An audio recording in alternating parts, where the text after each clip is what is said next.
Lá em Gênesis a Bíblia diz que quando Noé está separando os animais, Deus dá uma direção clara para ele. Ele fala, olha, você vai separar casais de todos os tipos de animais. Mas olha que interessante, Gênesis 7:12, vocês estão comigo ainda? Diga amém. Diz assim, leve com você 7 casais de cada espécie de animal puro, macho e fêmea, e um casal de cada espécie de animal impuro, macho e fêmea. E leve também 7 casais de aves de cada espécie, macho e fêmea, a fim de preservá-los em toda a terra.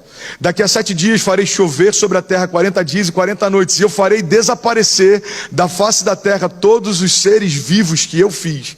Então Noé fez tudo como o Senhor lhe havia ordenado. O que é interessante, irmão, e eu estou correndo muito aqui, ok? Vocês estão comigo? O que é interessante é que depois que o dilúvio passa, Noé sente o desejo, cara, pega isso é muito poderoso.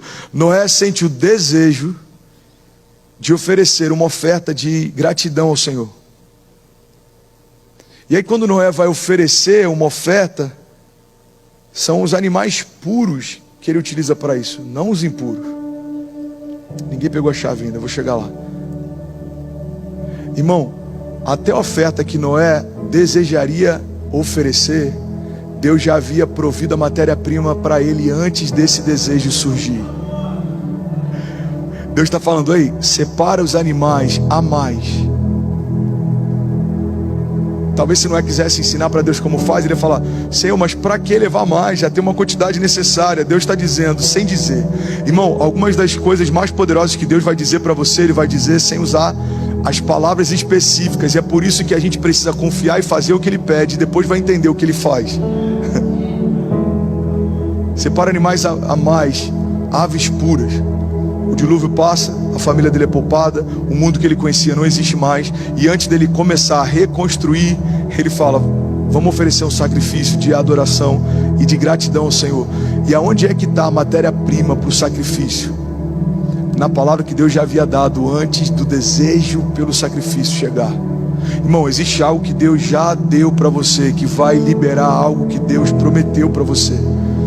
Eu acredito de verdade, com todo o meu entendimento. Tem coisas que Deus já me deu que eu não faço ideia, mas daqui a algumas estações vai começar a fazer sentido. Alianças que Deus promoveu, encontros que Deus gerou, lugares que você foi, palavras que você ouviu, sonhos proféticos que Deus te deu. Irmão, guarda isso, você está comigo? Toda visão que Deus te dá de futuro é para te preparar para um tempo que você não está pronto para viver hoje. Pega isso, irmão, e vamos junto, irmão, por favor. Toda visão que Deus te dá de futuro é Deus apontando um destino que você não estaria pronto para viver hoje. É por isso que Deus te dá visões de futuro. É como se Ele falasse, está vendo isso aqui? É o que eu tenho preparado para você. Deus, mas eu quero viver hoje. Não, hoje você não está pronto. É por isso que eu estou te mostrando o teu futuro. Então se prepara no teu presente para não deixar de viver o que eu tenho para você. Então Deus dá uma visão de futuro para José. Aconteceu no mesmo dia? Fala comigo. Não, anos se passaram. Deus ungiu Davi, deu uma visão para ele. Aconteceu no mesmo dia? Não, anos se passaram. Jesus e João Batista se encontram no ventre das suas mães. Isabel, estéril, Maria, virgem. As duas engravidaram. E a Bíblia diz que quando se encontram, os dois começam a se mover dentro do ventre. Irmão, guarda isso em nome de Jesus. João Batista, a voz que clama no deserto, já sabia que aquele bebê era Jesus, mesmo antes dele nascer. Jesus já sabia que aquele bebê prepararia o caminho para o ministério dele, mesmo antes dele nascer. Então você entende que o bebê já sabia o desígnio que tinha, mas precisou nascer, aprender a andar, aprender a falar, aprender e crescer, como diz a palavra, em conhecimento e graça, diante do povo e diante de Deus. João Batista era testado e era preparado no deserto. Jesus preparado nas sinagogas, em meio a religiosos, esperou 30 anos até ouvir do Pai, você está pronto, pode começar. Irmão, olha para mim.